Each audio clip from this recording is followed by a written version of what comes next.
The Juju Man.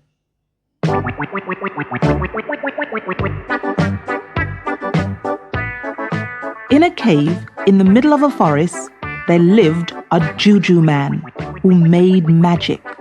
The people who lived in the forest were afraid of the Juju man, so they gave him presents to make him like them. A bunch of ripe bananas, a bowl of plums, or some fresh fish from the river. But the presents did not make him kind. The Juju man just ate them up and waited for the people to bring him more. A little girl named Lily lived in the forest. When she had nothing special to do, she often hid among the bushes and watched the cave where the Juju man lived. She liked to watch him when he swept out his cave with a broom of stiff leaves. When he did this, he put all his belongings outside the cave so that he could sweep in the nooks and corners. He had so many things. Lily thought he must be very rich. There were more things in his cave than in the whole forest.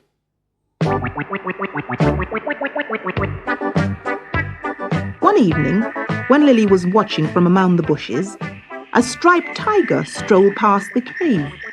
The Juju man came to the door and said kindly, "Good evening, striped tiger. Will you come in and have supper with me? I have plenty for the two of us." "Thank you," said the tiger, and he went into the cave. Lily waited and waited, but the tiger never came out again. The next time the Juju man swept out his cave, Lily saw that he had something else new. It was a striped mat for the floor. She wondered where it had come from. She had never before seen a mat like it. One evening, a grey monkey with a long tail frisked past the cave. The Juju man came to the door and said kindly, "Good evening, grey monkey. Will you come in and have supper with me? I have plenty for the two of us." "Thank you," said the grey monkey, and he went into the cave. Lily waited and waited, but the monkey never came out again. The next time the Juju man swept the cave, Lily saw that he had something else new. It was a grey fur hat with a long tassel. He wore it on his head while he swept, and the tassel swung to and fro. She had never before seen a hat like it. Then one evening, a pink parrot flew by the cave. The Juju man came to the door and said kindly, "Good evening, pink parrot. Will you come in and have some supper with me? I have plenty for the two of us." "Thank you," said the pink parrot, and he went into the cave. Lily waited and waited, but the parrot never came out again. The next time the Juju man swept out his cave, Lily saw that he had something else new. It was a fan made of pink feathers. This time she guessed what had happened. She knew he had turned the parrot into a fan. She also guessed what had happened to the striped tiger and the grey monkey. They had been turned into the striped mat and the hat with a long tassel. Lily made up her mind not to let the wicked Juju man turn her into anything by his magic. But one day, when she was hiding near the cave, she saw that the Juju man was asleep. She crept into his cave on tiptoe to see the magic things he used when he put spells on people. She saw a bone in a corner. Perhaps it was a magic bone. She was just going to touch it when the Juju man sat up and grabbed her tightly with his hands. "Little black girl," he said kindly, "will you have supper with me? I've plenty for the two of us." "No, thank you," said Lily. "I have had my supper." "Never mind. You can stay here with me and have some more of my supper. You must, or I will have to make you." "Very well," said Lily, who knew she could not get away from the Juju man.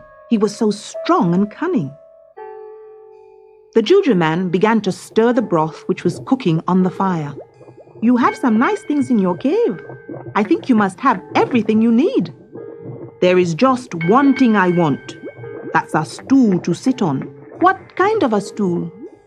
"A little black stool." Then Lily knew that she must be very careful indeed, or the Juju man would turn her into a black stool.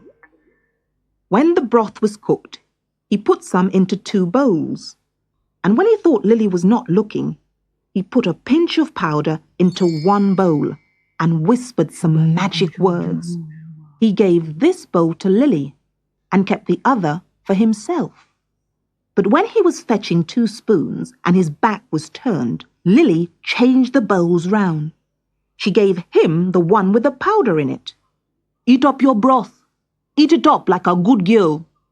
It is too hot. Then blow on it."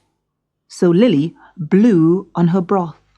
"Now eat it up. Spoon it up," said the Juju man, dancing up and down. "I don't know how to use a spoon. Please show me. We haven't any spoons in our hut." "Watch me. Hold the handle like this. Dip the other end in like this. Lift it up and drink."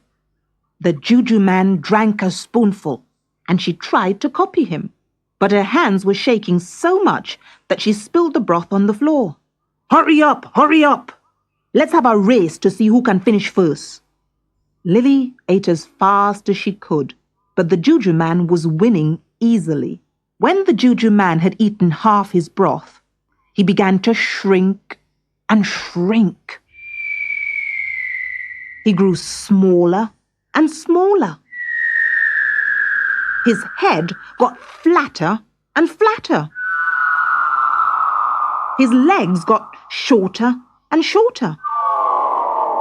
And in no time at all, he had turned into a little black stool.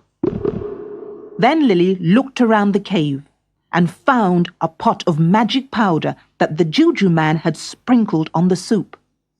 She put a pinch on the mat and the hat and the fan, and they turned back into the tiger, the monkey, and the parrot.